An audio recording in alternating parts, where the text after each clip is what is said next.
prevenir que curar, dijo Erasmo de Rotterdam, y esta se ha convertido en una de las grandes premisas de la medicina familiar y primaria. Por eso vamos a analizarlo desde aquí, en Cuerpo y Alma. Bienvenido.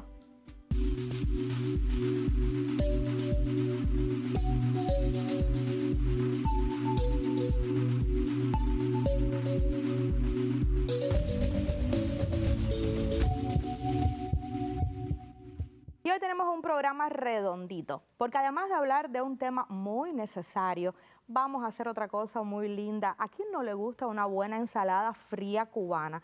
Y lo que usted no se imagina que detrás de eso puede haber una historia bien interesante. Y vamos a estar hablando nada más y nada menos de las vacunas. ¿Es una decisión personal? ¿Debería ser una decisión personal? Aquí entra de verdad el libre albedrío. Que lo diga en primerísimo lugar mi querido padre Alberto.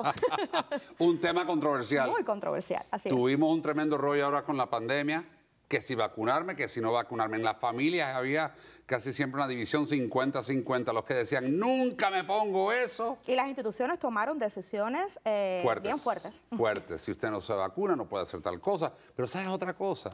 Las teorías de conspiración que le dieron vuelta al mundo, aquí en Estados Unidos y en todas partes. Tremendo. Que si te estaban metiendo con la vacuna un chip para medirte y saber dónde estás siempre, que si estaban esto. Entonces, ¿qué pasa? Que uno ve primero el tema de salud, que es una pandemia, por favor, y por otro lado, el miedo de la gente. Ya uno tiene miedo a vacunarse, porque ¿a quién le gusta? Mire, va, vacúname. A nadie le gusta que le pinchen. Pero la realidad es que en este caso era de vida o muerte. Sí, por un lado están las personas que quieren asegurarse, por otro lado están los paranoicos, hay de todo. A mí me tocó varias personas, te voy a decir, con problemas de salud bastante graves, sí, que terminé haciendo el funeral. ¿Por qué? No se vacunaron, se pusieron en un cuadro bien grave, hasta el punto que perdieron la vida, y gente joven, que eso a mí me dio tanta pena, porque esa madre, yo le decía, padre, que se vacunara, y mire lo que pasó. Desafortunadamente es triste. Tremendo, padre. Por eso vamos a profundizar un poquito. Y hoy nos acompañan las personas que de verdad pueden hablarnos un poco más del tema. Nuestra querida doctora Ana Hernández, doctora en ciencias, además inmunóloga, que tiene una posición bien privilegiada ahí en Florida en Clinical Research. Y nos acompaña además Ibel Piñera, especialista, también manager del laboratorio de Florida. Gracias por acompañarnos. Gracias, de verdad, es súper interesante. Porque detrás de una vacuna, ya cuando el producto viene y se patentiza, detrás de eso hay un proceso largo, exhaustivo, exquisito. ¿En qué consiste todo ese proceso investigativo? Como tú bien has dicho, este proceso es un proceso largo, que requiere a veces muchos años. Primeramente, lo primero que hay que hacer es que los investigadores se dan a la tarea de identificar cuáles son los antígenos que van a incorporar en la vacuna. Posteriormente a eso, pues entonces vienen lo que se le llama los estudios preclínicos, que los estudios preclínicos muchas veces son en animales pequeños como los ratones, exactamente, conejillos de India. Entonces ahí se comienzan a ver si realmente la vacuna tiene efectividad. Posteriormente se traslada eso a lo que son ya los estudios clínicos, que son ya los estudios en personas. Y estos estudios clínicos tienen 3 fases, lo que se llama fase 1, fase 2, fase 3. La fase 1 se cogen un grupo pequeño de individuos, ya en la fase 2 el grupo es mayor, y en la fase 3 donde ya se lleva se incorporan miles de individuos en estos estudios. Pero doctora, yo escuché todo ese proceso que usted acaba de explicar, y yo creo que mucha de la gente que nos está viendo en casa dice, ¿y cómo esta vacuna la aprobaron tan rápida? ¿Pasaron realmente todos esos procesos? Esa es una pregunta que se hace a todo el mundo. Realmente deben pasar todos los procesos. Pero los catalizaron un poquito, la realidad por la necesidad. Muchas veces, esto fue un caso de emergencia. Claro. En casos de emergencia hay que tomar medidas de emergencia. Exacto. Entonces, bueno, quizás se aceleraron un poco las fases, pero sí se cumplieron con las fases. Una duda que tienen las personas, Isabel, ¿realmente son 100% eficaces las vacunas? ¿Podemos enfermarnos después de habernos vacunado y de pretender prevenirlo? ¿Podemos enfermarnos? Claro que sí. Supuestamente la vacuna te ayuda a improve el sistema inmunológico, pero no quiere decir que no te dé. Te puede dar, y lo que quizás te va a evitar que llegues a una fase crítica, de caer grave, a estar en coma o estar inducido por la gravedad. Pero te puede dar, pero no con la gravedad que le da otra persona. ¿Y qué puede ser mejor? ¿La inmunidad natural después que tomas la enfermedad y te quedas con los anticuerpos o la inmunidad que tienes por la vacuna? Bueno, en realidad, por ejemplo, cuando tú tienes hay diferentes tipos de inmunidad. La inmunidad que es cuando tú estás directamente con la enfermedad, pues se crean los anticuerpos. Y está la inmunidad con las vacunas, que muchas veces, ¿qué es lo que sucede? Que hay vacunas que requieren varias dosis. Sí, ¿Por qué? Porque correcto. la inmunización... ¿Por qué?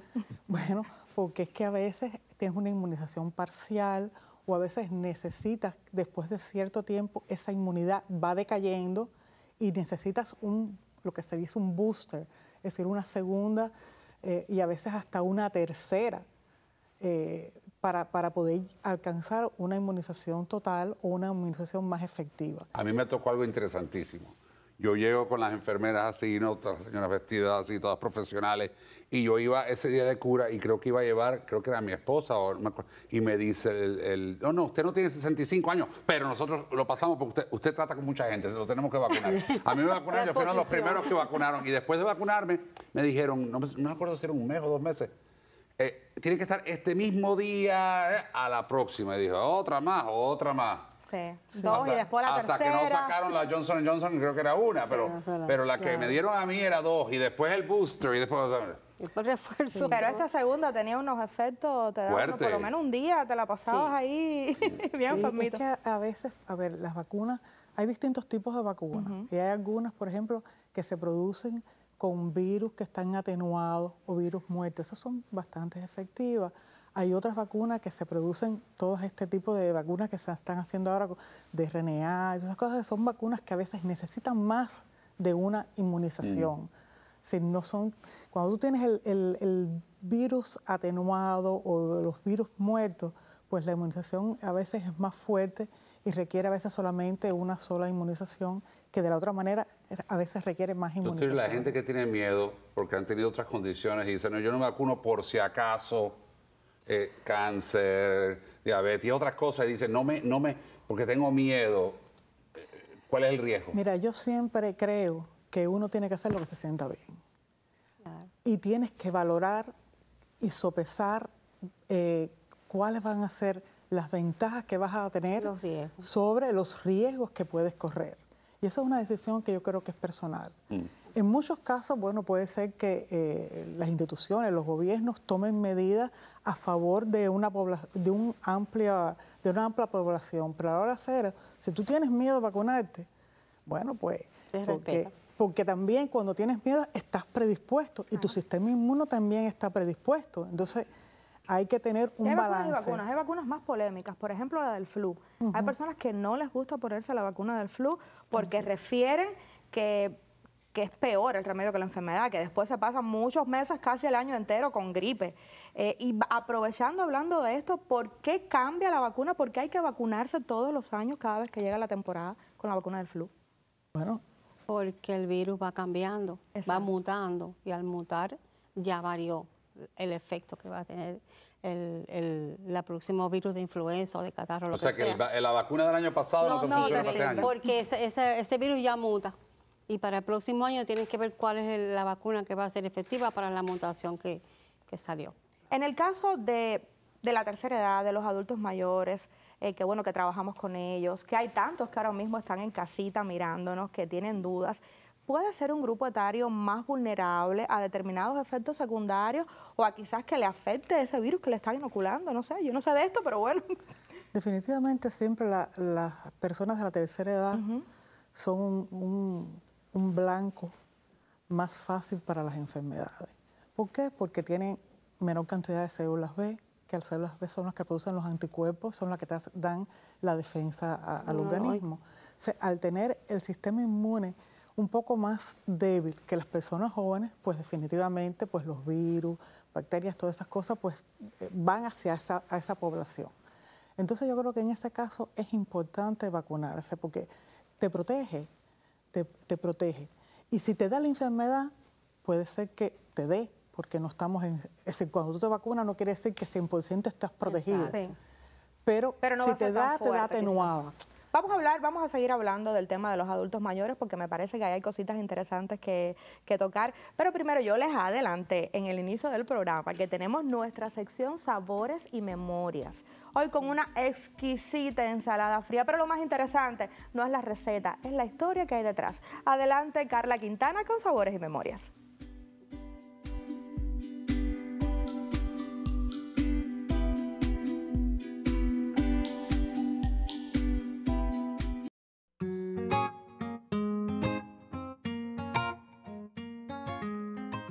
Y seguimos con más de En Cuerpo y Alma en esta sección que a todos nos gusta, ¿verdad? Porque hablamos de sabores y también de memorias, porque siempre hay una historia que contar y una receta que probar. El día de hoy tenemos una invitada, como siempre, espectacular. Sea bienvenida, Joandra, ¿cómo estás? Muchísimas un placer tenerte aquí en Cuerpo y Alma. Carlita, en esta muchas sección gracias. Sabores y Memorias que sabemos que usted que está en casita la va a disfrutar y también pues va a aprender algo nuevo. Hoy vamos a preparar, Joandra, la ensalada cubana, ensalada fría cubana. A ver, pero cuéntame un poquito antes de la historia, ¿a qué se debe de que estemos disfrutando de esta receta el día de hoy? Bueno, es una ensalada fría cubana que el primer ingrediente que tiene es amor. Y yo enfocada siempre en mi abuela Cunda, que era una persona muy especial, puro amor. Ella todo lo que hacía, lo hacía con amor y por eso todo le quedaba tan especial y tan delicioso. Entonces, en los cumpleaños de mi abuelito Ciro, la ensalada fría no podía faltar.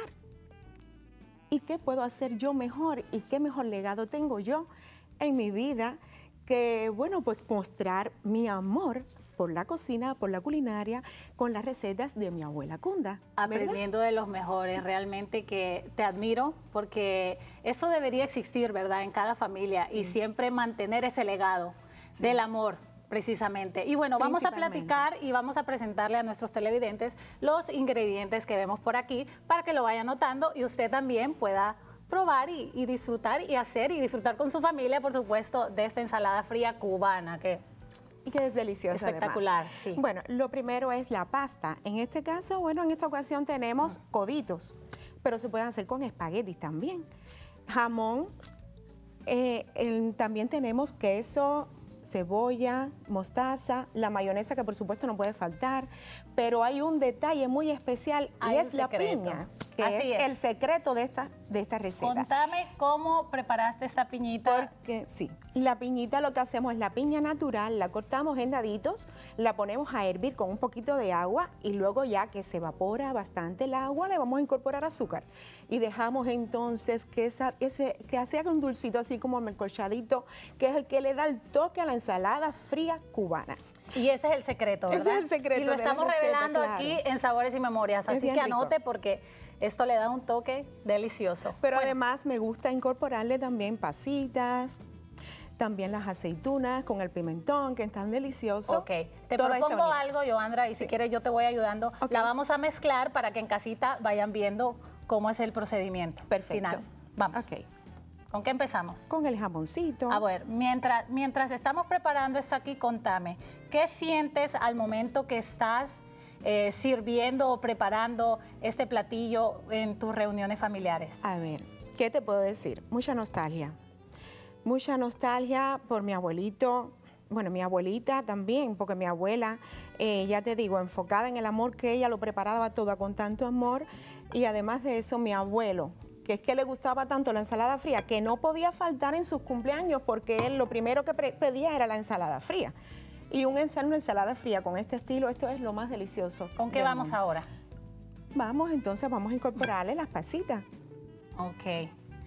¿Y con qué tipo de comida, carnes, o se puede combinar esta en esta ocasión lo que traje fue jamón, pero se puede preparar con pollo y se pueden agregar las dos, igual el pollo y jamón. Me encantan, con los dos también se puede preparar y es muy delicioso. He escuchado mucho que esta es una ensalada muy tradicional. A ver, porque a mí me gusta para los cubanos. Sí, no puede faltar en un cumpleaños, en un evento, en una fiesta, no pueden faltar la ensalada fría. Y entonces, ¿qué Vamos les a puedo seguir decir? mezclando. No hay una ocasión que Te yo voy a ayudar por prepare aquí. la ensalada fría que no me acuerde de mi abuelo. Independientemente que me acuerdo todos los días, porque no necesariamente tengo que esperar a hacer una ensalada fría para acordarme de mis abuelos, de toda mi familia. Mi abuelo era una persona muy especial. Era muy especial porque nos esperaba siempre en su balance, en su sillón, para hacernos un cuento, una historia, y para mí eso va a quedar siempre, para toda la vida. Me encanta, Joandra. Muchas gracias por habernos acompañado. Nosotros seguimos aquí mezclando la ensalada, pero usted quédese ahí en casita porque tenemos más de En Cuerpo y Alma para usted. Nos vamos a una pausa. Gracias.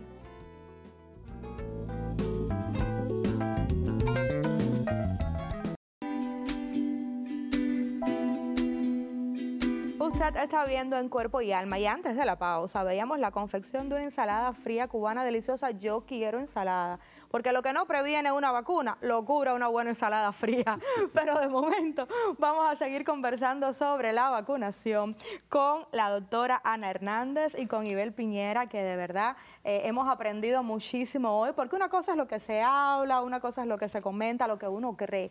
Y hablábamos de los adultos mayores, que pueden ser un grupo vulnerable en ciertas ocasiones y que a lo mejor no tanto, pero tienen miedos, tienen temores, escuchan cosas, a veces se confían de lo que alguien le dice cuando no es realmente así. Si usted tiene su médico y si es un gran profesional, como los de Floridian Health Center, usted tiene que dejarse llevar, que al final es lo más importante. Entonces, doctora, ¿usted recomienda, sí o no, que los adultos mayores se vacunen? Sí, yo recomendaría que los adultos mayores se vacunaran para estar por lo menos, si no 100% protegidos, por lo menos que la enfermedad o le dé mucho más leve.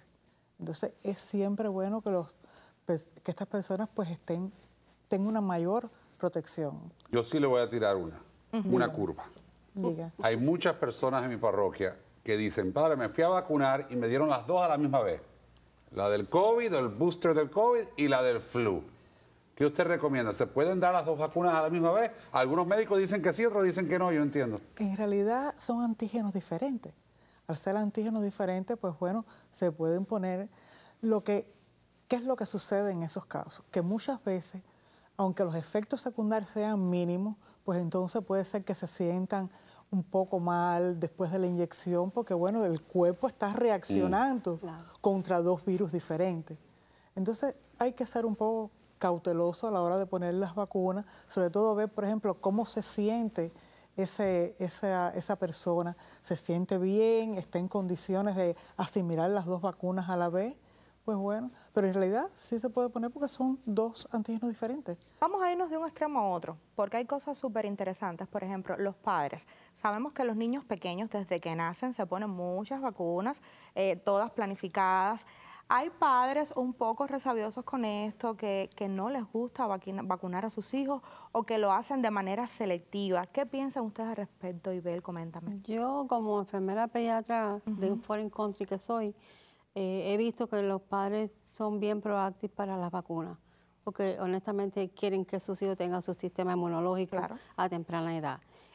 Son muy mínimos los padres que no quieren que los hijos se vacunen. Pero salió un estudio, no un estudio, salió un rumor, pienso yo, por internet, propagado por varios artistas famosos, de que el autismo que estamos viendo, el aumento del autismo por las vacunas, entonces muchos padres se asustaron. Yo me acuerdo cuando los míos eran chiquitos, mi esposa decía, no todas a la vez, vamos a separarlas un poco. Lo asociaron con el mercurio de ciertas vacunas, pero no está comprobado. Y se habla no solo de autismo, se habla de esclerosis, de diabetes. Realmente, bueno, todo tiene su detalle cuando nos ponemos a profundizar. En realidad es lo que sucede, que hay veces que no está 100% probado, pero se han visto algunos casos donde se ha podido decir, bueno, quizás fue la causa o no. Entonces, ha sido un poco controversial. Pero realmente yo sí creo que igual que en los adultos de tercera edad, los niños son una población vulnerable, porque otra cosa que tenemos que tener muy en cuenta es que los niños hasta los 6 meses no hacen anticuerpos. ¿Cómo se hacen los anticuerpos de los niños? Cuando la mamá se lo pasa a través de la lactancia materna. Entonces es importante que esos niños están muy desprotegidos y esos anticuerpos, es decir, es como que el sistema inmune está muy jovencito, está empezando a conocerlo todo. Entonces las vacunaciones en los primeros años pues sí es importante y de hecho se ha visto que algunas enfermedades han logrado erradicarse como hay enfermedades que no existen por eso. Debido a la vacunación. Entonces aquí uno tiene que siempre ver beneficios contra riesgos. Doctora, el HPV que dan ahora, porque eso cuando yo era muchacho, nosotros no nos dieron eso, pero los míos que están ahora 11, 12 y 13, la doctora dijo, no, esto se da ahora que previene ciertos cánceres, ¿es verdad? Sí, esa es contra el papilomavirus, que es una enfermedad de transmisión sexual. Entonces, si uno se le pone en edades tempranas, pues cuando los muchachos se les broten estas hormonas que se les van a brotar de todas maneras, pues ya están protegidos. Y otra cosa importante, antes se le ponía solamente a las niñas. Error. Hay que ponérselo a los dos, a las niñas y a los varones, porque el sexo es entre los dos. Claro. Y entonces uno es el enfermo, el otro es el transmisor, pero es necesario que ambas poblaciones estén vacunadas. A mí me sorprendió cuando llegué al pediatra y vi la lista de cosas que previene esa vacuna. Sí. Increíble. Dénsela, por favor, a los muchachos. Claro que sí. Sí, hay que dejarse llevar por las personas que conocen, por las personas que dedican años, pero además lo estamos diciendo desde el inicio y en la pausa mencionábamos que se habían quedado detalles importantes sobre esto. ¿Cuán segura es una vacuna o un medicamento después que pasa por todo este proceso tan complicado, después que se aprueba, que se patentiza? ¿Cuán seguro es eso para el ser humano? Por ejemplo, nosotros nos quedamos diciendo que había una fase que era la fase clínica, donde estaba la fase 1, fase 2, fase 3. Después de eso, el FDA, es decir, el departamento del FDA interviene y tiene que aprobar la vacuna. Es decir, cuando te digo aprobar es que ellos prueban la eficacia, ahí mismo donde se ven la seguridad que puede tener. Las vacunas no se aprueban si el riesgo es mayor que el beneficio, es decir, que solamente se aprueban cuando ellos consideran que el beneficio que va a obtener va a ser siempre mayor que el riesgo. O sea, después que está aprobada, entonces que se produce a gran escala, se comienza la vacunación y aún así se sigue haciendo lo que se le llaman los QC, es decir, los Quality Control de las vacunas, para tú garantizar que entre un lote y otro lote que se ha producido, pues tenga la misma calidad la vacuna. Claro. Entonces, esos rumores que se escuchan en la calle, que desde la vacuna del COVID hay más muertes del corazón, que hay más esto, que hay más lo otro, ¿eso tiene algún dato científico? No podemos mortificarnos con todo. En realidad, con todo lo que escuchamos. Hay rumores. Hay rumores, hay algunos datos, realmente, no podemos tampoco tapar el sol con un dedo, pero es lo que le digo. Cuando usted mira la cantidad de personas que tienen estos efectos secundarios, porque definitivamente hay efectos secundarios. Que se compara con los beneficios, claro. Pues entonces es por eso que a la hora de tomar un riesgo, pues usted dice, bueno, ¿cuáles son los chances que tengo de que no salga bien contra los que salga bien? Ya estamos, a ver, en los minuticos finales quisiera saber, ya como idea conclusiva, ¿qué recomiendan ustedes? ¿Qué recomienda Ibel? ¿Qué recomienda Ana? ¿Perder el miedo, escuchar a nuestro médico, ponernos toda la vacuna que existe por ahí o tomar las decisiones, investigar? Bueno, pueden investigar por su cuenta, todo está Google. Hoy en día todo lo puedes Google, pero si tienes un buen médico, es importante siempre protegerse. Yo creo que es un tema súper interesante y vamos a tener que volver a ver en emisiones posteriores. Fíjese que yo me puse batica blanca y todo para estar a tono. Así es que volveremos en cuerpo y alma. Búsquenos mañana.